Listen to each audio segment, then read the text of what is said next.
It was after we left the police station that everything then made sense, because I recall the police officer coming back to me 6 times to confirm the plate number. He kept going, I'm sorry, what's the last 3 digits? What's the last 1 digit? What's the first 2 digits? I think I'm missing alphabet. I think I'm missing a number. At a point, I just had to stand up, took my phone to him to show him, because I also thought that I was also not saying the right thing. Maybe I was also omitting an alphabet or a number. But it just turned out that wasn't the case. It was the case of false plate number on Uber app. And that was so sad to discover. I was like, what? So Uber is not even as safe as one thought it was.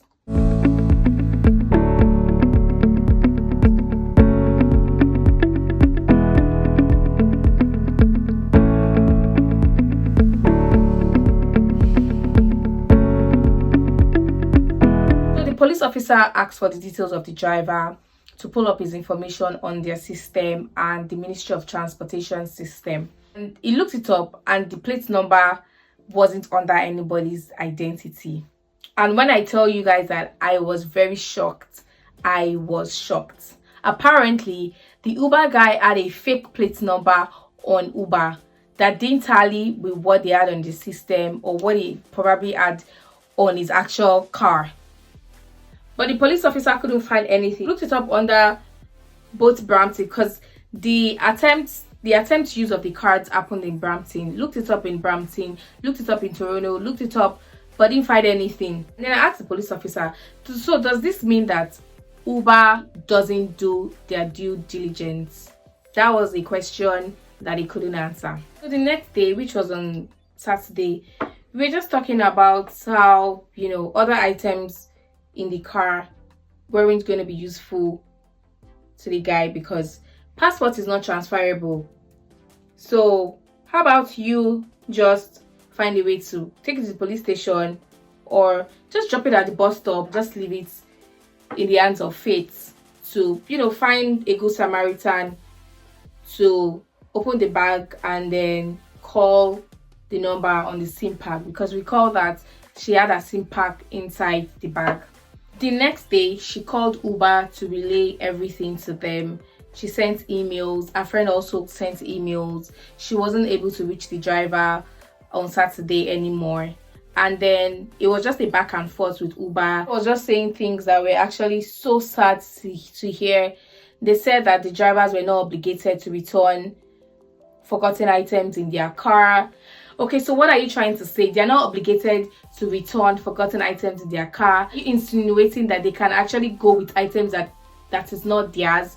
Because if they're not obligated to return it, they should actually be able to take it to the police station. If you're not returning it to the owner, you can't have it, because that then is stealing, especially if the owner has not given you a go ahead. For example, if I forget like something edible in the car and I call the Uber guy and he confirmed to seeing it, I could say, oh, I don't need it, you can have it. Because I might not be comfortable with retrieving that item back, I might just say you can have it. That's a different scenario. But you're saying they're not obligated to return it to the owners. That is you insinuating that they can then take items that don't belong to them. Because if they're not taken to the police station or Uber's office for Uber to decide what to be done to the items, where are they not taking it to? You're encouraging them to take things that don't belong to them for use. That's stealing. That's theft. And when we brought up the issue of plate number not tallying, as the police officer has said, they didn't give us anything tangible. They're just like, oh, that they will look into that. They did their due diligence, blah, blah, blah, blah, blah, blah, blah. And then we just went on with our lives and our day that day. Fast forward to 5 o'clock in the evening, same Saturday.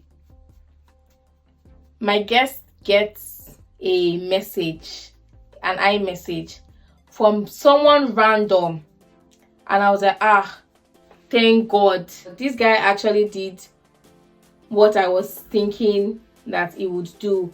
I haven't taken all the valuable things in the bag. So excited, because that was now like a step ahead and we could now like move from there. But guys, I was wrong, because things were just starting. So the text message read, hey, are you looking for a bag? And I was like, yes, I'm looking for a bag. and we were like, thank you, Jesus. Like, you know, we were about to get our bag.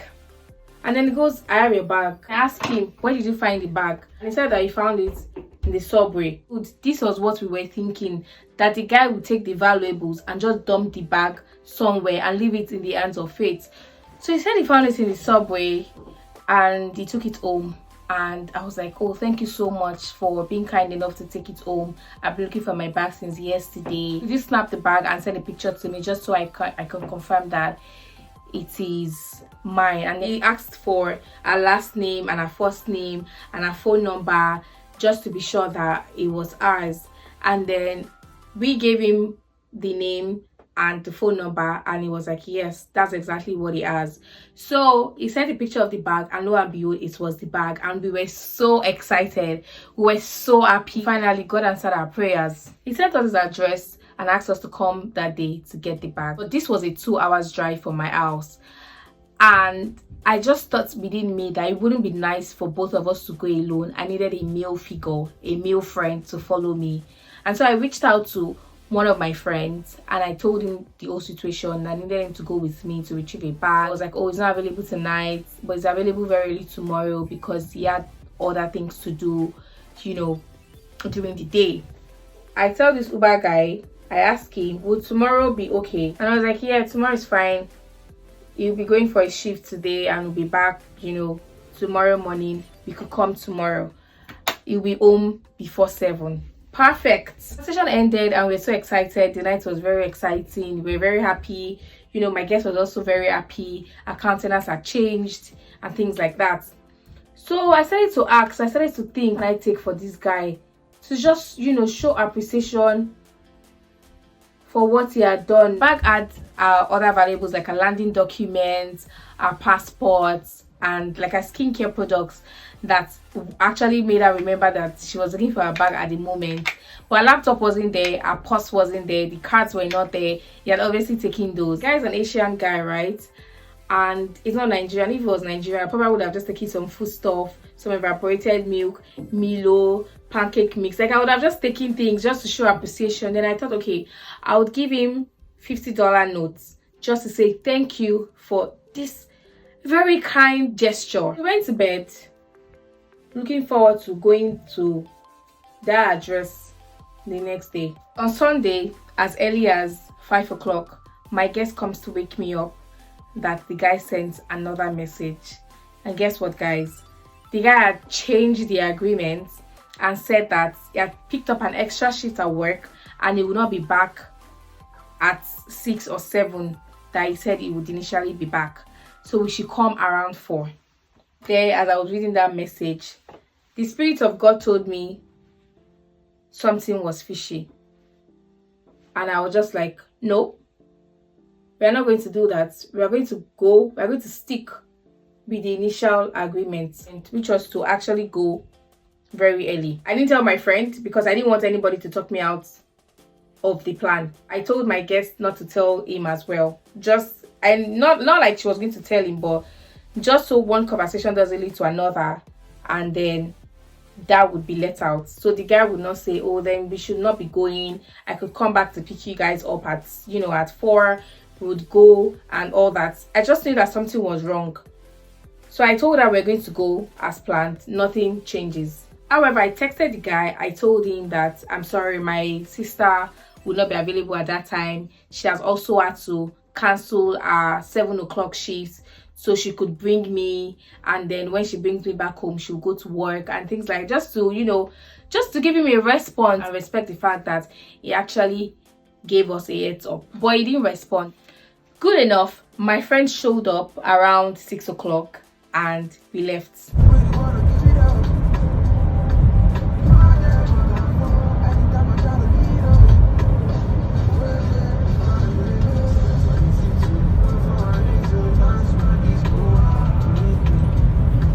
2 hours and some minutes by bus and like 45 minutes by car. So we were there like 7:40, 7:45. Let's assume that he gave us number 15 William Street, and number 15 is on the right because that was where the map directed us to.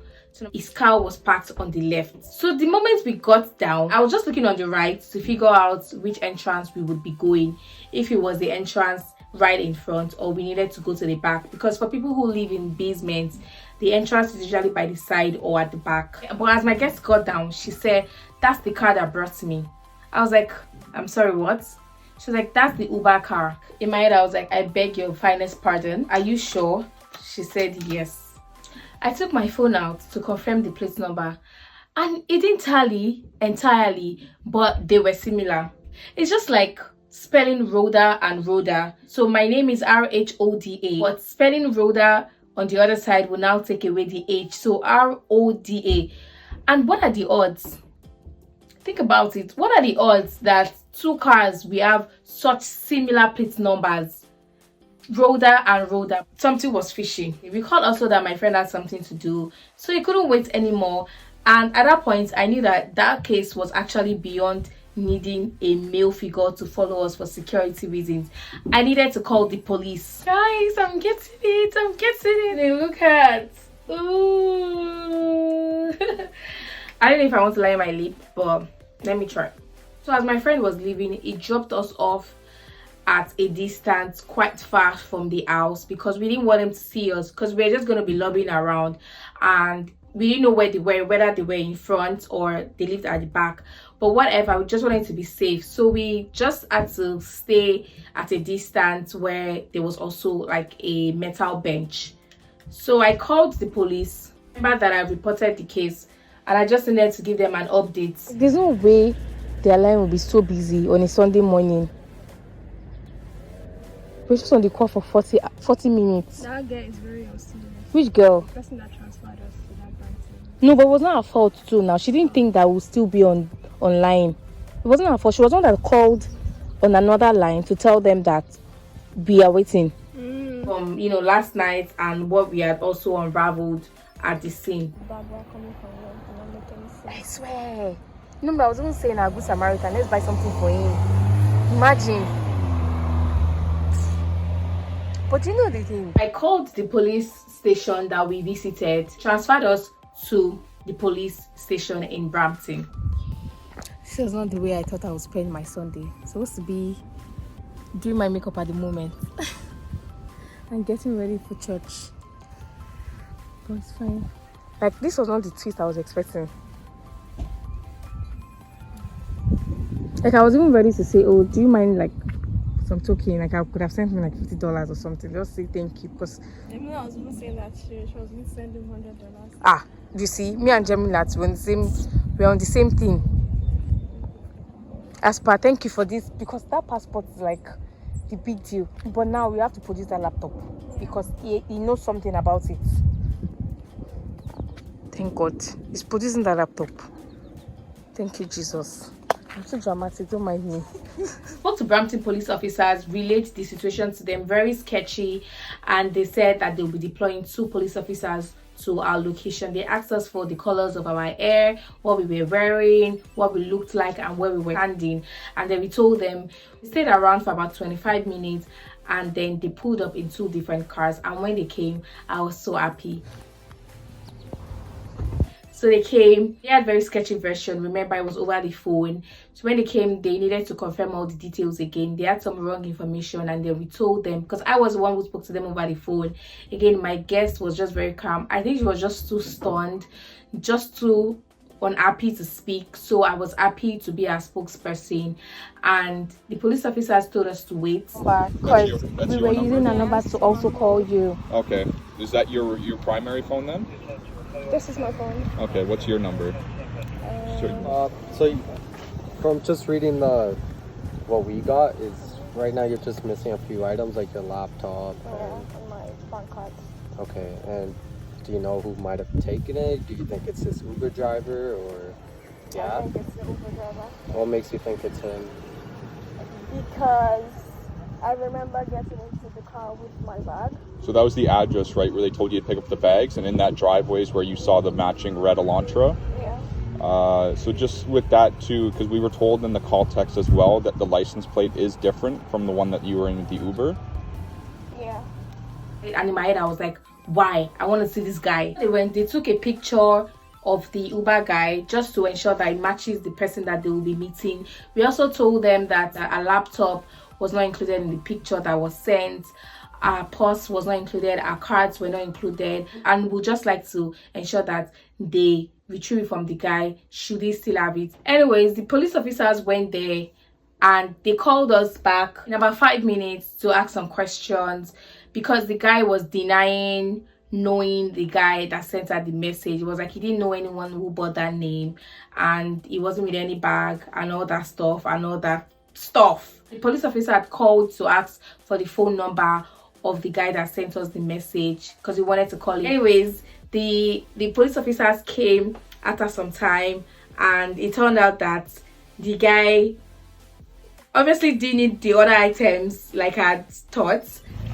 It was his friend messaging you, Yeah? but he did want to return it to you, the Uber driver, He wanted to return it? because he told his friend to message. He was kind of being weird. Sneaky. Yeah, but he was trying to return it back because Wow. he told his friend to message you guys. And so that when the friend sent the photo, Yeah? I guess he didn't know about the laptop, that's why, right? So, yeah. Just make sure you have it.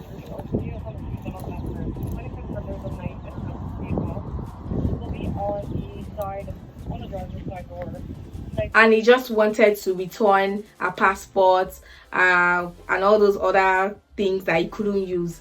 But luckily for us, the police officers were able to retrieve all the items, and they also said she could press charges for that if she wanted to, because that was a case of theft. And yes, that's it.